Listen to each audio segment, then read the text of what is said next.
Hi, my name is Halima Phelps, and I'm reading a poem that I authored called A Newborn's Eyes.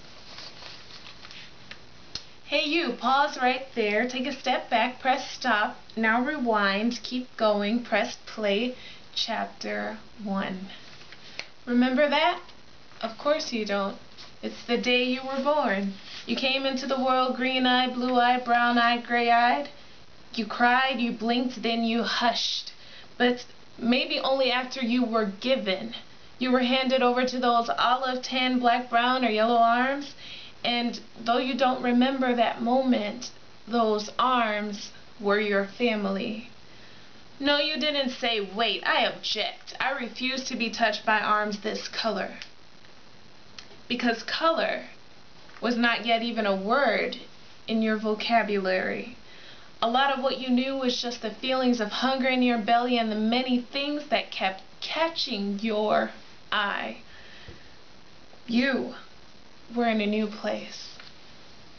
But then as time moved on and as this world's reality came along, you began to be introduced to hatred.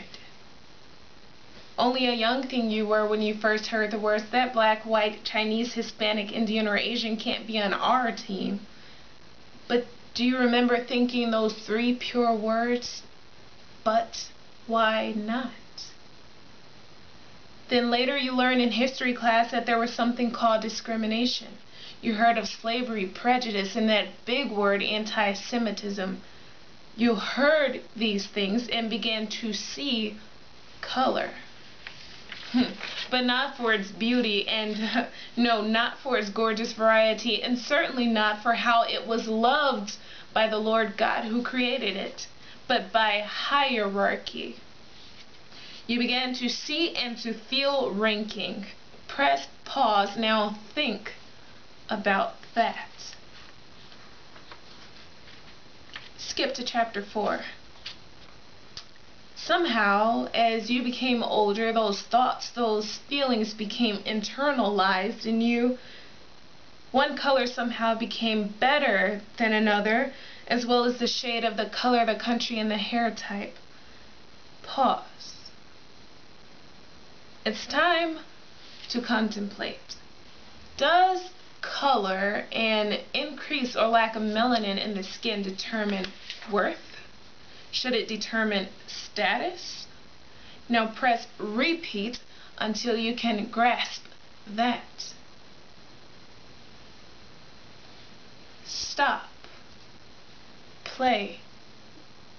Make a decision. This is the present. What you decide now is the beginning of how your future thoughts, decisions, and life will be run.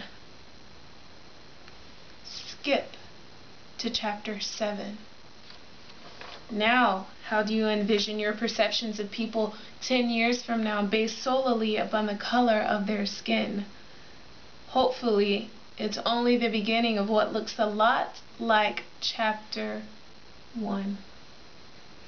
For then the nation and the world will be a better place when they can follow the words stated by Dr. King in his quote of people not being judged by the color of their skin. Thank you.